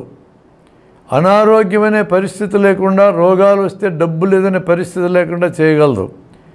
కానీ ఆ ఉత్పత్తి పంపకము ఎంత దుర్మార్గంగా జరుగుతుందంటే, ఒక పెద్ద భాగం ఆయుధాలు తయారు చేయడానికి ఖర్చు అయిపోతుంది. అటు పనిచేస్తున్నారు పరిపాలించేటోళ్ళు. ఆయుధాలు దేనికి పనికొస్తాయండి? చంపుకోవడానికి పనికొస్తాయి. విచిత్రంగా మనం కూల్ డ్రింక్ తాగినా, దీంట్లో ఒక బాటిల్ మీద వచ్చి ఆదాయం ₹8 లాభం అయితే కోకోకోలా పెప్సికోలా కంపెనీలు ఈ ఆదాయాన్ని అమెరికా పట్టుకెళ్తే అమెరికాలో ఆయుధ పరిశ్రమలో ఈ డబ్బులు పెట్టుబడి పెడితే ఆయుధాలు తయారు కావడానికి మనం కూడా తోడ్పడుతూ ఉన్నాం. కూల్ డ్రింకులు తాగి ఆయుధాలు చంపడానికి వెనుకొస్తాయి, దేనికి వెనుకిరావు. ఈరోజు ఉక్రెయిన్లో చూస్తున్నాగా, రెండో ప్రపంచ యుద్ధం చూసాంగా. ఇరాక్ చూడలేదా, ఆఫ్ఘనిస్తాన్ చూడలేదా, వియత్నాం చూడలేదా, ఏ దేశం చూడలా? రెండో ప్రపంచ యుద్ధం అయిన తర్వాత 200 యుద్ధాలు చేసింది అమెరికా. మానవ హక్కుల గురించి ఇంత పొడుగు డైలాగ్ కూడా అమెరికా. అక్కడ మానవ హక్కులు పోతున్నాయి, ఇక్కడ పోతున్నాయి అంటే మానవ హక్కులు పోగొట్టడానికి కూడా ముందున్న దాడులేగా. ఆయుధాల కోసం ఇంత ధనంగాని ఖర్చు పెట్టుకుని ఉంటే, ఇంత మానవ జాతి తయారు చేసిన ఉత్పత్తి ఖర్చు పెట్టకుండా ఉంటే సమస్యలు లేకుండా జనం బతుకుండోలుగా. పంపకం జరగకుండా వినియోగం జరగదు కదా. ఈరోజు గుట్టలు చెప్పులు ఉంటాయి షాపుల్లో, నీ కాళ్ళకి చెప్పులు ఉండవు. మరి అక్కడ చెప్పులు ఇక్కడ తెచ్చేసుకోవచ్చుగా. పంపకం అనేది అడ్డం వస్తుంది. అక్కడ నువ్వు డబ్బులు ఇచ్చే తెచ్చుకోవాలా. డబ్బులు నీకు తక్కువ పంపకం జరిగినాయి, నీ కాళ్ళకి చెప్పులు లేకుండా అట్టే తిరగాలి నువ్వు. అంటే ఉత్పత్తిని, పంపకాన్ని, వినియోగాన్ని అన్నిటినీ ఈరోజు రాజ్యం అదుపు చేస్తూ ఉంది. ఉత్పత్తి జనమందరూ పాల్గొంటున్నారు, ఉత్పత్తి ప్రజలందరికీ వినియోగం జరగడంలా, ఉత్పత్తి చేసిన మోతాదులో జరగడంలా. నేను ఇందాకే చెప్పినట్టుగా హక్కులు విధుల దగ్గర హక్కులు కొంతమంది ఎక్కువ వాడుకుంటున్నారు, విధులు తక్కువ చేస్తున్నారు. ఎవరికి ఎంత అందాలో ₹100 శ్రమ చేసిన వాడికి ₹100 శ్రమ ఫలితం అందాలి అని మనం అంటే, వాడికి 100 అందుకంటే 80 అందితే మిగతా 20 ఎవడో కొట్టేశాడు అన్నమాటే. ఎవడు శ్రమ ఫలితం వాడికి అందాలనేది ఒక రూల్ ఉంది సమాజంలో. కుటుంబంలో రూల్ వేరు. ఎక్కువ కష్టపడతావు, తక్కువ కష్టపడతావు కాదు, అవసరమైనంత వరకు పంచుకుంటారు అక్కడ. ఆ పంపకం కాదు సమాజంలో ఉండేది. ఎవడు ఎక్కువ పని చేస్తే ఎక్కువ తీసుకోవాలా, తక్కువ పని చేస్తే తక్కువ తీసుకోవాలా, ఏం పని చెప్పి తీసుకోవడానికి వీల్లేదు. ఇది కూడా కరెక్టే సమాజంలో. కానీ తక్కువ పని చేసి ఎక్కువ తినేటోళ్ళు, అస్సలు పని చేయకుండా మింగేటోళ్ళు వచ్చినారు. ఇది సమాజంలో ఉన్న సమస్య. అందుకని జనాన్ని కల్పించే అంశం ఉత్పత్తి, వినియోగం కూడా ఫైనల్గా కలిపేదే. విడివిడిగా ఉపయోగించుకున్నా మనుషులు జీవించడానికి ఉపయోగించుకుంటారు. జీవించి తిరిగి ఉత్పత్తి చేయడానికి, తమ జీవితాలను మెరుగుపరచుకోవడానికి, ఈరోజు మెరుగుపరచుకోవడానికి, రేపు తమ జీవితాలు అద్భుతంగా ఉండడం కోసమే మనిషి పనిచేస్తూ ఉంటాడు. ఈరోజు బాగుండడం అంటే యోగము, రేపు బాగుండాలంటే క్షేమము. మనిషి యోగక్షేమాల కోసమే సమాజం ఉండాలి, సమాజంలో మనిషి పనిచేస్తూ ఉంటాడు. ఇది మనిషిని కల్పించే అద్భుతమైన అంశం. మనుషులను కలిపే అంశం భాష కల్పించగలదు, సంస్కృతి కల్పించగలదు. మొదలైనప్పుడు కులం కూడా కల్పించింది, మతం కూడా కల్పించింది, ప్రాంతం కూడా మనల్ని కలిపే ఉంచింది. ఈరోజు ఈ కులాన్ని, ఈ మతాన్ని, ఈ ప్రాంతాన్ని, ఈ భాషని, ఈ సంస్కృతిని విడదీయడానికి వాడుకుంటున్నారు అంటే, ఇలాంటి ప్రమాదకరమైన పద్ధతిలో కొంతమంది వాడుకుంటున్నారనే విషయం జనానికి తెలియడం లేదు. ఇక్కడ మాకు ఎదురవుతున్న కొన్ని సమస్యలు కూడా మీకు నేను చెప్తా. ₹1 పెట్టి మెడికల్ సీట్ కొట్టాను నేను ₹1 మళ్ళీ ఇంకో 1 10 కోట్లు సంపాదించాలి కదా. నేను ఇతరుల కోసం ఎందుకు పని చేస్తానేమో అని ఒకరిని చూశాను. మిత్రులారా, ₹1 పెట్టి నువ్వు సీటు ప్రైవేట్ మెడికల్ కాలేజీలో కొన్నావు. కానీ నీకు తెలియదు, ప్రైవేట్ మెడికల్ కాలేజీల్లో ఒక మెడికల్ స్టూడెంటు 6 ఏళ్ళు చదివి బయటికి రావడానికి కూడా ప్రభుత్వానికి ప్రత్యక్షంగా పరోక్షంగా మరో ₹1 ఖర్చు అవుతాయి. అదే నీ గవర్నమెంట్ సీట్ వచ్చి ఉంటే, గవర్నమెంట్ సీట్ వచ్చిన వాళ్ళు ఇప్పుడు 2 లక్షలు ఖర్చు పెడితే చాలు. మేము చదువుకునేటప్పుడు 1968 నుంచి 74 వరకు నేను చదివా కర్నూలు మెడికల్ కాలేజీలో. మా కుటుంబం ఖర్చు పెట్టింది 10,000 సిర్ఫ్ 10,000. ఆ రోజు మా కోసం మెడికల్ కాలేజీ ద్వారా ప్రభుత్వం వాళ్ళు ఖర్చు పెట్టింది 1 లక్ష. అర్థమవుతుందిగా. నేను 10,000 పెడితే నా కుటుంబం, నేను పెట్టింది కాదు, నా కుటుంబం పెట్టింది. నా కుటుంబం అనొచ్చు, మా వాడు మెడికల్ కాలేజ్ చదివి సీటు సంపాదించుకొని డాక్టర్ అయ్యా కుప్పలు సంపాదించి మా ఇంట్లో పడేస్తే బాగుండు అనుకోవచ్చు. కానీ నా కోసం గవర్నమెంట్ 1 లక్ష పెట్టింది, 10 రెట్లు పెట్టింది. అంటే అసలు డాక్టర్ కావాలంటేనే జనమందరూ డబ్బులు ఇచ్చి డాక్టర్ చేశారు. నేను అమెరికా వెళ్ళి ఎంఎస్ చేసి వచ్చిన, డబ్బంతా నాదే అంటున్నావు. నేను క్యాంపస్లోనే సెలెక్ట్ అయ్యి ₹2 లక్షల ఆదాయం స్టడీ చేశాను. దాని వెనక గవర్నమెంట్ పెట్టింది నీకు కనపడదు. ప్రైవేట్ కాలేజీకి కూడా వెనక గవర్నమెంట్ పెట్టి ఉంటుంది తెలియకుండానే. నీ ప్రైవేట్ కాలేజీలో వచ్చిన ప్రొఫెసర్లు అంతా ఎక్కడి నుంచి వచ్చారు? మెడికల్ కాలేజీకి వచ్చిన వాళ్ళు. గవర్నమెంట్ కాలేజీల్లో సీట్లు సంపాదించుకొని అక్కడ చదివి అక్కడ పని చేసి అక్కడ జీతాలు తీసుకొని రిటైర్ అయినాక 10 ఏళ్ళు ఇక్కడ పని చేయడానికి వచ్చారు. వాళ్ళని తయారు చేసింది ఎవరు? తయారు చేసింది గవర్నమెంట్ కాలేజీలు, మెజారిటీ టైమ్స్ వాళ్ళే. వాళ్ళు తయారు కాకుండా ప్రైవేట్ మెడికల్కి వెళ్ళి ప్రొఫెసర్లు వచ్చారా? మాకెవరు పెట్టారండి? పిల్లల దగ్గర వసూలు చేసుకుంటున్నాం అంటున్నారు. పెద్ద లవ్ మాటలు మాట్లాడుతూ ఉన్నారు. ప్రొఫెసర్లంతా అక్కడి నుంచి తీసుకొచ్చుకొని మీరు మాట్లాడుతున్నారు. ట్యాక్స్ పేయర్, సాధారణ మనిషి, ప్రతి ఒక్కడు ఈ దేశంలో పన్ను కట్టిన అందరూ కూడా నేను డాక్టర్ కావడానికి తోడ్పడ్డారు. ఎందుకంటే మించి తోడ్పడిన వాళ్ళని నేను చూపిస్తా చూడండి. 4వ నెంబర్ వార్డులో ఒక పేషెంట్ ఉన్నాడు, కడుపులో గడ్డ, క్యాన్సరు, ఎప్పుడు చచ్చిపోతారో తెలియదు. 10 మంది విద్యార్థులను వెళ్తాం, తెల్లకోట్లు వేసుకొని భుజాల్లో స్టెత్తులు వేసుకొని మొత్తం చుట్టూ జారుతాం. పడుకో అంటాం, పడుకుంటాడు ఆయన. అందరూ డాక్టర్లు, పెద్ద పెద్ద డాక్టర్లు వచ్చారు, నాకు బాగా వైద్యం చేస్తారని పాప అతను ఆశ. అందరూ కడుపు నొక్కుతారు, పై పొట్టలో గడ్డ తెలుస్తుంది, ఇది క్యాన్సరు, పొట్టలో క్యాన్సరు, లివర్లో క్యాన్సర్ అనుకొని జబ్బును భలే గుర్తించామని చెప్పి మా జబ్బులు గుద్దుకొని వెళ్ళబోతుంటే పేషెంట్ అడుగుతాడు, ఏం సార్ ఇంతసేపు చూసినారు, మందులు రాయరా అంటాడు. నేను కాదు, పెద్ద డాక్టర్ వస్తారు అంటాం మేము. అది మీరు రాయరా అంటే మేము కాదంటున్నాం కదా అని వెళ్ళిపోతాం మేము. పోతూ పోతూ ఊరుకోం. ఇంకో 10 మంది మా క్లాస్మేట్స్ కనపడతారు దారిలో. రే, వార్డు నెంబర్ 4లో 10వ నెంబర్ బెడ్లో బ్రహ్మాండమైన పేషెంట్ని చూసిరారా. బ్రహ్మాండమైన రోగం, బ్రహ్మాండమైన పేషెంట్, వాడు చస్తారో బతుకుతారో తెలియదు. వాళ్ళు 10 మంది మళ్ళా వచ్చి పొట్టంతా నొక్కుతారు. మీరు కూడా నొక్కుతారా సార్ అంటాడు భయంగా.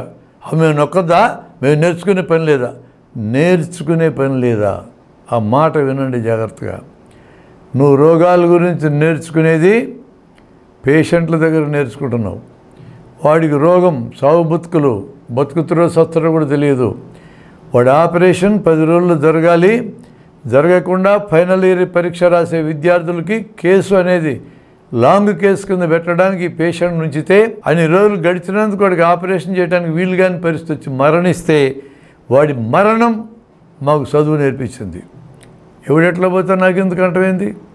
వాడు అట్లా పోయి నీకు చదువు నేర్పించినాడు, అర్థం కావట్లే. అంతకంటే ఇంకా గొప్పగా నేర్పించిన వాళ్ళు నేను చూపిస్తా. ఏ వృత్తిలోకి వెళ్ళి ఇట్లాంటివి కనపడతాయండి. మన బంధువు ఎవడన్నా మరణిస్తే హాస్పిటల్లో తీసుకెళ్ళి కాలు చేస్తాం, బూడి చేస్తాం.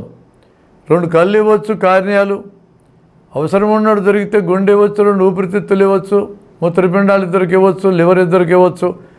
ఎవరికి ఇవ్వం. ఇస్తే ఏమవుతుందంట, మనోడు స్వర్గానికి పోయేటోడు కళ్ళు లేకుండా పోతే ఎట్లా అని మన బాధ. స్వర్గానికి పోయి దేవేంద్రుడికి చెప్పొచ్చుగా కళ్ళు ఇరా అని, ఆయనకేం పని ఉంది, ఇదే పని కదా. కళ్ళు లేని కళ్ళు, కాళ్ళు లేని కాళ్ళు ఇచ్చే పనే కదా. ఆయన అడగరంట. మొత్తాన్ని కాలు పెడతాం, గాలిలో కలుస్తాం, బూడి చేస్తాం, మట్టిలో కలుస్తాం. అనాథ శవాలు ఉంటాయి జనరల్ హాస్పిటల్లో, బంధువులు ఎవరు రారు. వాళ్ళు 4 రోజులు మార్చురీలో పెట్టి ఎవరు రాకపోతే తీసుకెళ్ళి శరీర నిర్మాణ శాస్త్రం బోధించి అనాటమీ అనే డిపార్ట్మెంట్లో పెద్ద తొట్టులో వండబెడతారు. ఫార్ములిన్ తొట్టేది, చెడిపోకుండా ఉండడానికి ఆ ద్రవం పోస్తారు. అక్కడ 10 మందిని వండబెడతారు. 10 మంది కులమేంది, వాళ్ళ మతమేంది, వాడి పేరేంది, ఊరేంది, స్త్రీలా పురుషులా పిల్లలా మొత్తం ఏకమవుతారు. అక్కడ మన శ్మశాన ఘట్టంలో జాషువా గారు చెప్తారు చూడు, ఇక్కడ అందరూ ఏకమవుతారని. అట్లా ఏకమవుతారు. అక్కడ లేచిపోతారేమోనని పైన బరువైన తుమ్మముదురు కూడా పెడతాం మేము. అక్కడ ఒక్కొక్క మనిషిని పట్టుకొచ్చి స్టీల్ బల్ల మీద బండ పెడతాం. బతుకున్నప్పుడు బువ్వ ఎట్లా, చచ్చిపోయిన స్టీల్ బల్ల మీద బండ పెడతాం.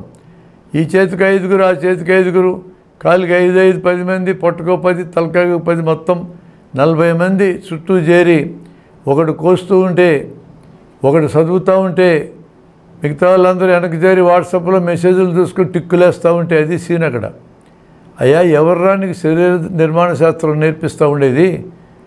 అనాథ శవం, ఊరి పేరు లేనోళ్ళు. గౌరవం ఉండదా వీళ్ళ మీద మనకి? అందుకే అక్కడ రాసి ఉంటుంది, చదవండి ఒకసారి. Here the dead teach the living, the most marvellous single statement I have ever seen in my life. నా జీవితంలో నేను చూసిన అతి గొప్ప స్టేట్మెంట్ ఇది. ఒకానొక అతి గొప్ప స్టేట్మెంట్ అంటున్నా. Here the dead teach the living.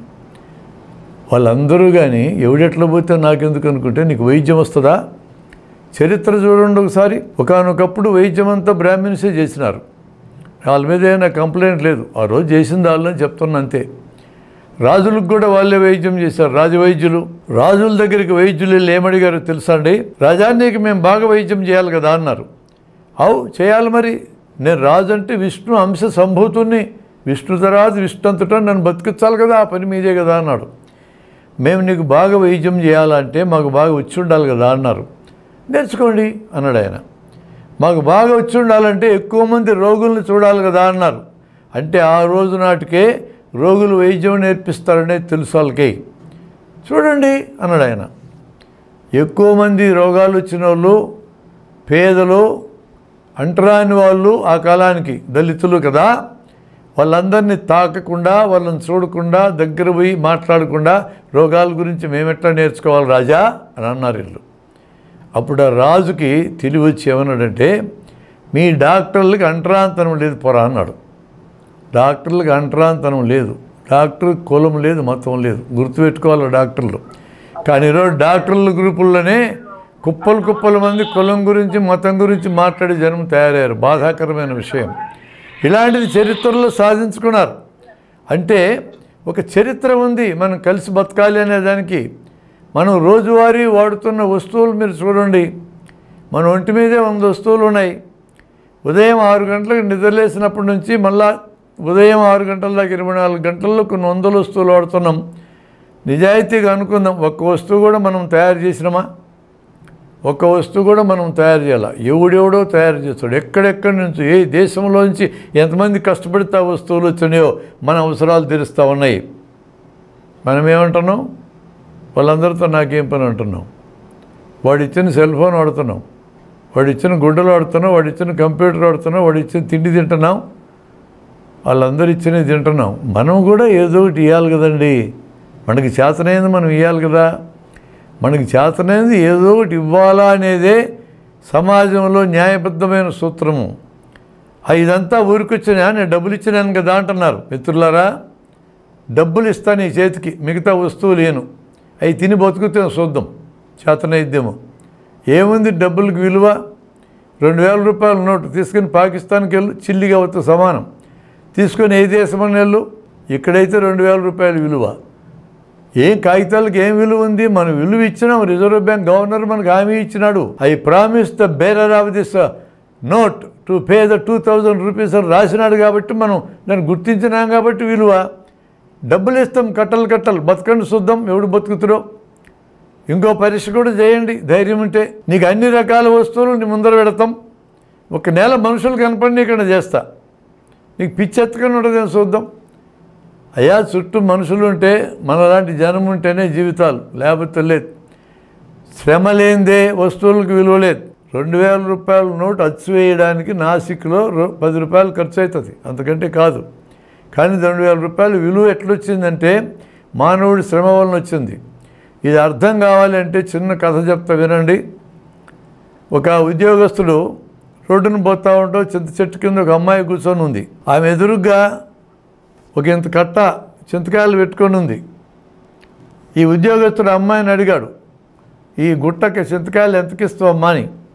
10 రూపాయలు అన్నది అమ్మాయి. 10 రూపాయలా అని అడిగిన. అవును 10 రూపాయలే అన్నది అమ్మాయి. చింత చెట్టు కింద కూర్చున్నావు, చెట్టు మీద ఉండి చింతకాయలు కోసుకొచ్చి కింద కుప్పబెట్టి దాన్ని 10 రూపాయలు అంటావా అని అడిగిన. ఆ అమ్మాయి మామూలు తెలివిగల అమ్మాయి, నువ్వు చెట్టుకి కోసుకో సార్ అన్నది. ఈ చెట్టు నాదేం కాదు సార్, ఇది గవర్నమెంట్ వాళ్ళది, రోడ్డు పక్కన ఉంది. నేను ఎక్కి కోసిన, కింద పెట్టా, నేను అమ్ముతున్నా 10 రూపాయలని. నీకు 10 రూపాయలు ఏంటి ఇస్తలేదు, చెట్టు ఎక్కి కోసుకో, నాకు అభ్యంతరం లేదన్నది. ఎక్కలేకనే కదా నేను అడిగిన అన్నాడు ఆయన. అందుకే కదా నేను చెప్పింది అన్నది. ఇప్పుడు లెక్క వేయండి, చెట్టు మీద ఉన్న చింతకాయలకి చెట్టు కింద ఉన్న చింతకాయలకి తేడా ఏమీ లేదు. చెట్టు మీద ఉన్న చింతకాయలు ప్లస్ ఎక్స్ ఈజ్ ఈక్వల్ చెట్టు కింద ఉన్న చింతకాయలు ప్లస్ 10 రూపాయలు. చింతకాయలు కొట్టేస్తే ఎక్స్ ఈజ్ ఈక్వల్ 10 రూపాయలు. ఏంది ఎక్స్? ఈ ఎక్స్ ఆ అమ్మాయి శ్రమ, ఆ శ్రమకి చెప్పిన రేట్ అది. మిత్రులారా, గుర్తుపెట్టుకోండి, ఈ ప్రపంచంలో డబ్బులు మనిషిని బతికించలేవు. డబ్బును మనమే తయారు చేసుకున్నాం, మనమే బానిసైపోయినాం. మనుషులు తయారు చేసే వస్తువులే బతికిస్తాయి. ఆ వస్తువులన్నిటి వెనుక మానవుడి శ్రమ ఉంది. కాబట్టి ఆ శ్రమ చేసేటోడికి శ్రమ ఫలితం న్యాయబద్ధంగా ఎంత అందాలో అందని పరిస్థితులు ఉన్నాయి. వాటిని సరిచేయాల్సిన అవసరం ఉంది, అది వేరే. నా అంతా నేను బతుకుతున్నా, నీకేం సంబంధం, నా దగ్గర పైసలు ఉన్నాయి, ఈ డైలాగులు కొట్టొద్దండి. ఆ డైలాగులు మనల్ని ఏ విధంగానూ బతికించవు.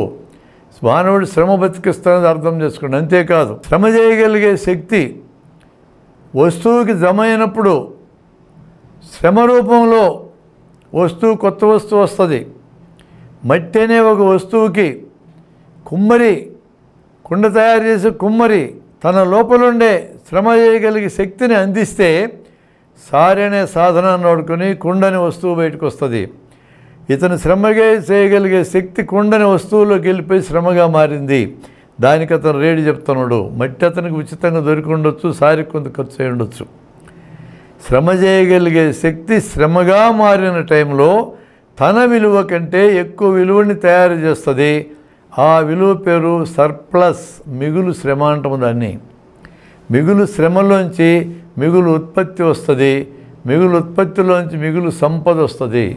ఈరోజు సంపద నాది అనే వాళ్ళ గురించి అద్భుతంగా వేమన చెప్పాడు. డబ్బు నాదనేటోళ్ళు, చదువు నాదనేటోళ్ళు, ఇదంతా నాది నాదనేటోళ్ళు మీరు ఎవరురా అంటే జనాన్ని దోసకు తినేవాళ్ళు బానిస కొడుకులని తిట్టాడు ఆయన. అంత పెద్ద తిట్టు నేను తిట్టనా వేరే కథ. కానీ వీళ్ళందరూ వాళ్ళకి సేవ చేయడానికి ఉన్నారు. మిగులు సంపద నాది, సంపద నాది అంటున్నావు. నీది కాదు దొరాది. శ్రమ ఎవడిదైతే ఆడిది నీ దగ్గరికి వచ్చి చేరింది. అది ఎందుకు చేరింది? పంపకం అనే దగ్గర అసమానతలు ఉన్నందువల్ల చేరింది. తక్కువ శ్రమ చేసి ఎక్కువ మింగేటోడు, శ్రమ చేయకుండా మింగేటోడు తయారయ్యాడు కాబట్టి వచ్చింది. అందుకే ఒక పెద్ద మనిషికి 1,00,000 కోట్ల ఆస్తి ఉంటే ఆయనకి మనమడు అందరు పుట్టినట్టు పుట్టాడు. ఒక మనమడేమో కర్నూలు టౌన్లో ఉన్న రాజువారి సెంటర్లో జుట్టిర పోసుకొని అడక్కు తింటున్నాడు ఒక రకమైన మనమడు.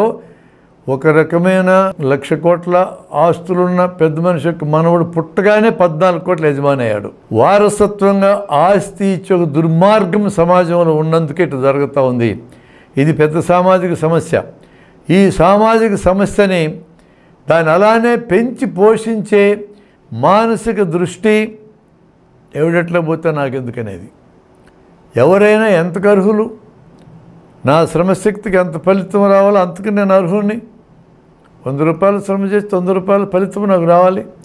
100 రూపాయల ఫలితమే రావాలి, మించి రాకూడదు. అదొక సూత్రం. 100 రూపాయల ఫలితం నాకే రావాలి, ఇతరులకు పోకూడదు. ఇదొక సూత్రం. ఈ 2 సూత్రాలు అమలు జరిగితే ఈ 100 రూపాయల ఫలితం నుంచి చాలామంది కొట్టేసేటోళ్ళు తయారు గారిక. నా శ్రమ ఫలితం నాకే రావాలి, అంతా నాకే రావాలి, అంతే రావాలి, మించి తీసుకోకూడదు. నాకు ఇతరులతో పని ఏంటన్నప్పుడు నాకు హక్కులే కావాలంటున్నావు. ఇతరుల విధులు నిర్వర్తించకుండా హక్కు ఎక్కడి నుంచి వస్తుంది? నీ హక్కులు ఎల్లప్పుడూ ఇతరుల నుంచేనే రావాలి.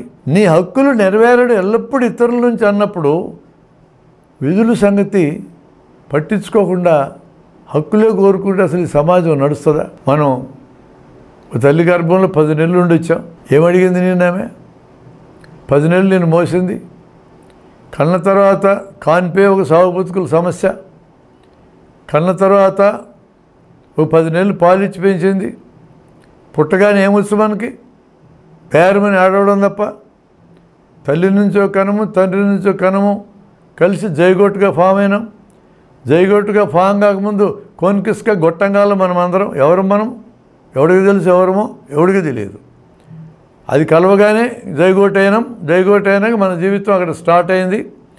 10 నెలలు ఏం తెలియదు. చిన్న స్థలంలో కాళ్ళు చేతులు ముడుచుకొని పడుకున్నాం. బయటకు వచ్చిన ఏడవడం నేర్చుకున్నాం. అదొక్కటే ప్రకృతి నుంచి మనకు వచ్చింది. తర్వాత స్నానం చేయడానికి, టాయిలెట్ ట్రైనింగు, మాట్లాడడం, తినడం అన్నీ నేర్పించినారు తల్లిదండ్రులు. ఆ తర్వాత కుటుంబం నేర్పించింది, చుట్టూ ఉండి సమాజం నేర్పించింది. కొంత లోకజ్ఞానం రాగానే ప్రపంచం గురించి టీచర్లు నేర్పించినారు. తల్లికి రుణపడి ఉన్నాం, కుటుంబానికి రుణపడి ఉన్నాం, సమాజానికి రుణపడి ఉన్నాం, గురువుకు కూడా రుణపడి ఉన్నాం. వీళ్ళందరూ టోకున ప్రకృతికి రుణపడి ఉన్నాం. వీళ్ళందరికీ రుణపడి ఉన్నాం. ఈ రుణం ఏమీ తీర్చుకోకుండా నాకు దొరికింది మొత్తం నేనే కుప్పేసుకుంటా, ఎవడెట్లు పోతే నాకెందుకు, అసలు ఇతరుల కోసం ఎందుకు చేయాలంటాం. ఎంత దుర్మార్గమైన ఆలోచన. మనం గమనించాల్సిన పని లేదా? నేను ఇందాకే చెప్పా, అత్యంత నిరుపేద కూడా ఈరోజు ప్రభుత్వాలు నడవడానికి తోడ్పడుతున్నాడని. అసమానతల గురించి నేను మాట్లాడడంలా. ప్రకృతి సిద్ధంగా కొన్ని అసమానతలు వస్తాయి. ప్రకృతి సిద్ధంగా వచ్చిన అసమానతలను ప్రశ్నించాక ఎవడికి లేదు. పొడుగోడు, పొట్టోడు, లావోడు, సన్నమోడు, ఎర్రోడు, తెల్లోడు ఉంటారు. అట్లే ప్రకృతి సిద్ధంగా వచ్చిన అసమానతలను సరిచేయమనే సలహా నేను ఇవ్వడంలో ఎవరికి. మనుషులు సృష్టించుకున్న సంగతి ఏంది? నేను మెడికల్ కాలేజీలో చదివేటప్పుడు 1970లో ఒక అతను నన్ను అడిగాడు, ఏం సమానత్వం గురించి మాట్లాడతారా మీ విద్యార్థులందరూ సంఘం పెట్టి? చేతిలో ఏళ్ళు సమానంగా ఉన్నాయా అన్నాడు వాడు. ఏళ్ళు సమానంగా ఉండకూడదురా అని చెప్పాను నేను. అదేంటి అట్లాంటివి అన్నాడు. ఏళ్ళు సమానంగా ఉండకూడదు కాబట్టి పిడికిలు వచ్చింది. బొట్నేలు మిగతా వాళ్ళకి వ్యతిరేక దిశలో ఇలా రావడం అనేదే మానవ పరిణామానికి తోడ్పడ్డ ఒక అంశము.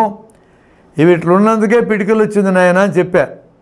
ఇక్కడ పిడికిలనే ఒక ప్రయోజనం నెరవేరాలంటే ఏళ్ళు సమానంగా ఉండకూడదు. ఒకవేళ మొండికేసి సమానత్వం అనేది తలకాయలకి ఎక్కి ఈ వేలు సమానంగా చేయాలంటే ఏం చేయాలంటే నేను మొదట ఈ బొట్టేలకు సమానంగా అని నరకాల, అప్పుడు పిడికిలు రాదు.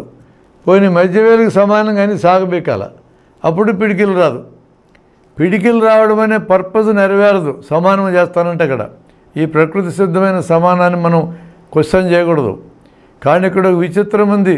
ఆడికి చెప్పాను నేను, ఈ చేతిలో ఉన్న 5 వేళ్ళు ప్రతి వేలు శక్తి కొలది పనిచేస్తూ ఉంది, పనిని బట్టి రక్తం సప్లై జరుగుతూ ఉంది అన్న. సమాజంలో ఓ ఫ్యాక్టరీలో ప్రతి ఒక్కడు శక్తి కొలది పనిచేస్తున్నాడు, పనిని బట్టి జీతం ఇస్తున్నారు, అదే ఈ చేతిలో ఉందన్న. అక్కడ ఎట్లుంది, ఇక్కడ అట్లే ఉంది. ఇక్కడి నుంచి అక్కడికి వెళ్ళింది అది. చేతిలో శక్తి కొలది పనిని బట్టి ఫలితం ఉంది. చేతిలో ఇంకోటి ఉంది, శక్తి కొలది పని, అవసరాన్ని బట్టి రక్తం సప్లై. బొట్టేలకి ఎక్కువ రక్తం అవసరం, మధ్య వేలకి ఎక్కువ అవసరం, ఈ వేలకి ఎక్కువ అవసరం, దాన్ని బట్టి రక్తం సప్లై జరిగింది. కుటుంబంలో కూడా శక్తి కొలది పనిచేస్తున్నారు, అవసరాన్ని బట్టి పంచుకుంటున్నారు. కుటుంబంలో ఉండే పంపకం చేతిలోంచి వచ్చింది, ఫ్యాక్టరీలో ఉండే పంపకం చేతిలోంచి వచ్చింది. మిత్రులారా, ప్రకృతిలోనే ఉంది నియమం.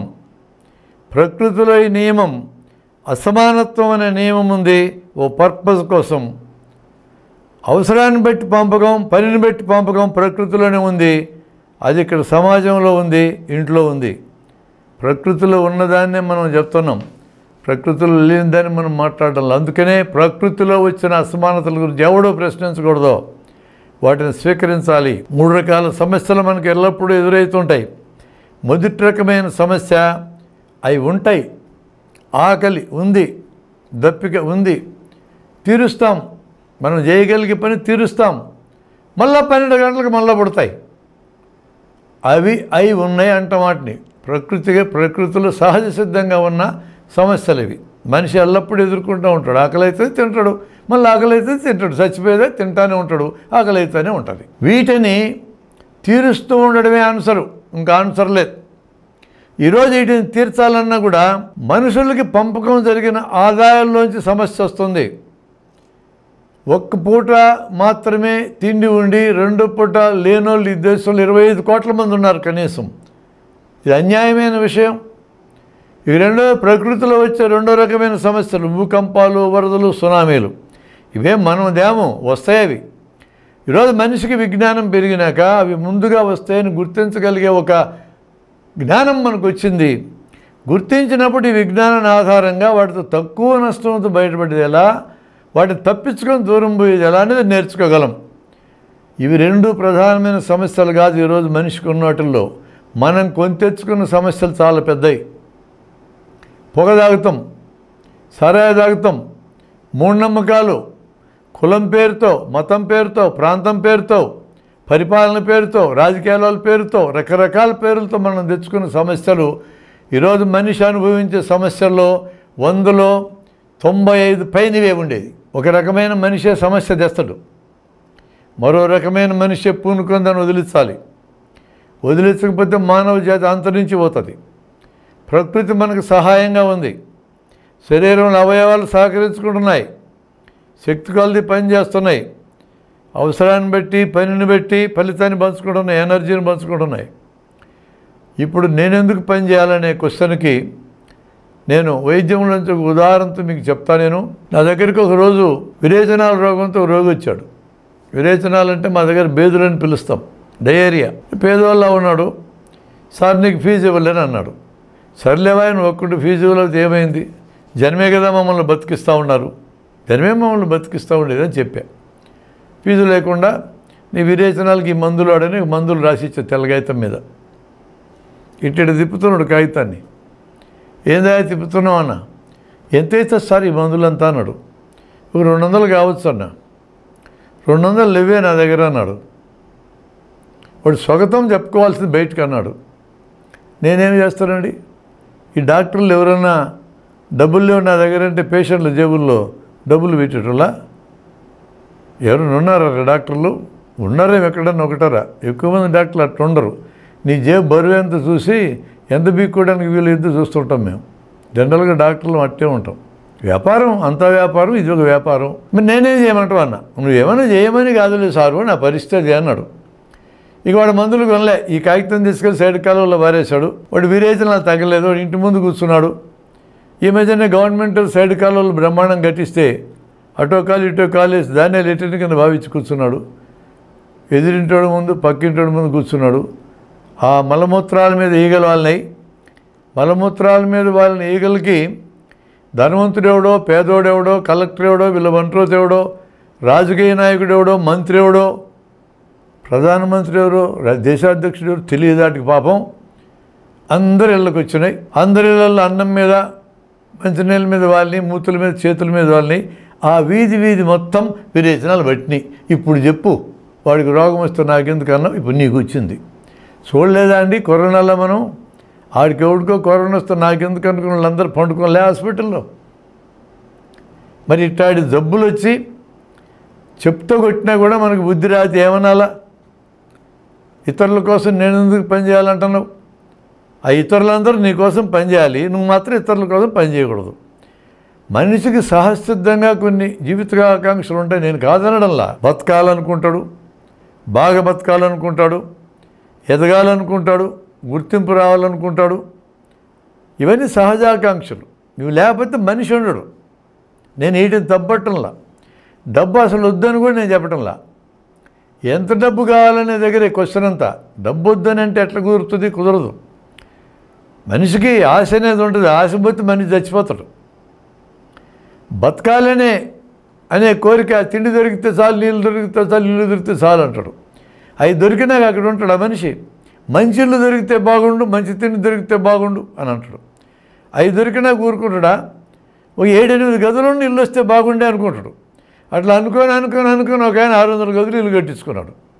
600 గదులు అంటే ప్రతి గదిలో ఒక డబుల్ కాట్ మంచము, బెడ్ ఉంటుంది కదా.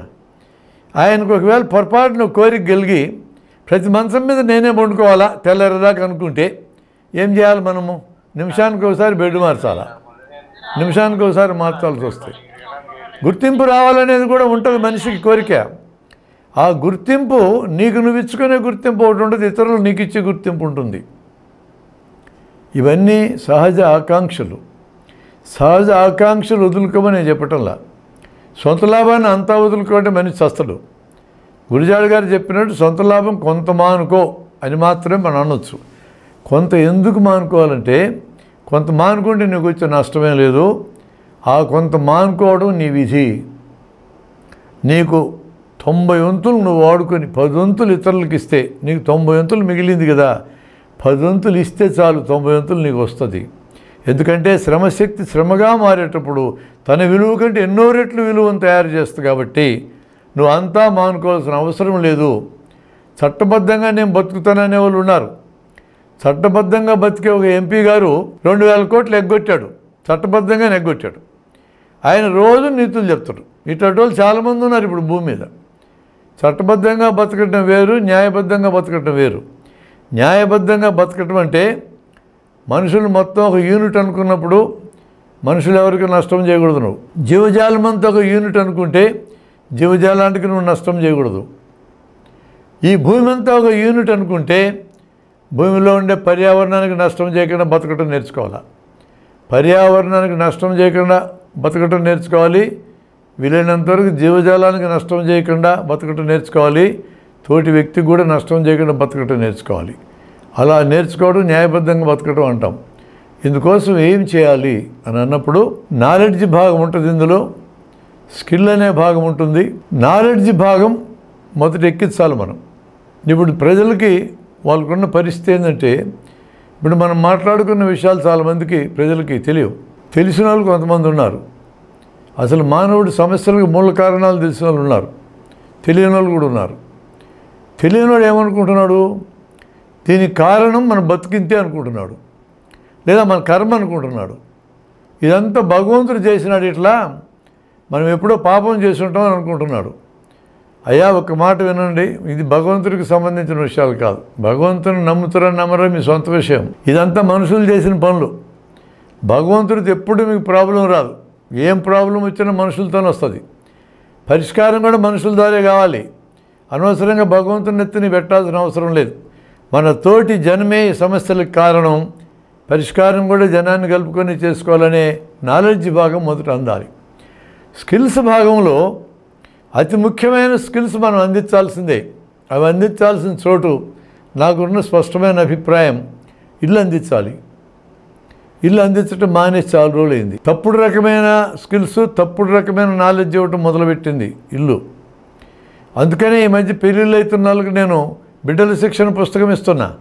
ఇది చదువుకునే పిల్లల్ని కనగాకుండా ఏం చెప్తూ, ఇదివరకు సమ్మర్ హిల్ అనే పుస్తకం ఇచ్చేటోని, ఏఎస్ నీళ్ళు రాసినటువంటిది. ఇది చదువుకునే పిల్లల్ని కనగాకండి.